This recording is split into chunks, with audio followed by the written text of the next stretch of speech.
This video I came across yesterday and it's too good not to share. So this is Russel B Johnson from Pursuit, and he's talking all about how when we are taking new strides in life, the strides that God intended us to take, that it can feel like the best of times and the worst of times. We can feel like we're really moving forward and doing what God intends us to do. We can feel really conflicted as well. And the reason being is because the enemy is trying to stop us. So that's something I'm feeling right now, is why I had to share this video, because I'm stepping out of my comfort zone to do something that I believe I'm meant to do.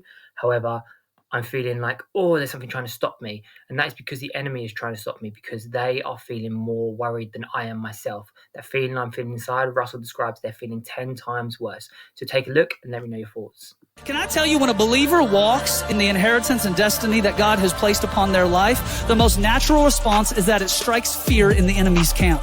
And this is why in your life, when you are having the most amount of breakthrough and blessing, it almost always simultaneously comes with the most amount of blowback and testing. It's like the tale of two cities. It's the best of times and it's the worst of times. Why? Because when you start to advance, everywhere the sole of your foot treads marks a new area that the Lord is giving you authority over. And that serves as an existential threat to the enemy, who's like, yeah, but I've set up my homeless camp here.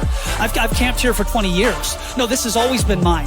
No. I've always been able to get that person in addiction. I've always been able to get that. No. They have been in generational cycles for 300 years. I've always owned that family. I've always owned that neighborhood. I've always owned that issue in the Northwest. I have always been able to take my liberties and force those people to go in whatever way they wish. But now we've got some Joshua-looking Israelites who are marching in our direction, and it doesn't look like they are going to stop. So it creates terror and fear in the heart of the enemy. You've got to understand that the next time that you're feeling that spirit of timidity, desire to rise up inside of you, what you are feeling is not 0.1% of what the enemy is feeling, as you are standing to oppose him with marching orders from heaven, and you can't lose. That's why the Bible says even the devils and demons believe and they tremble.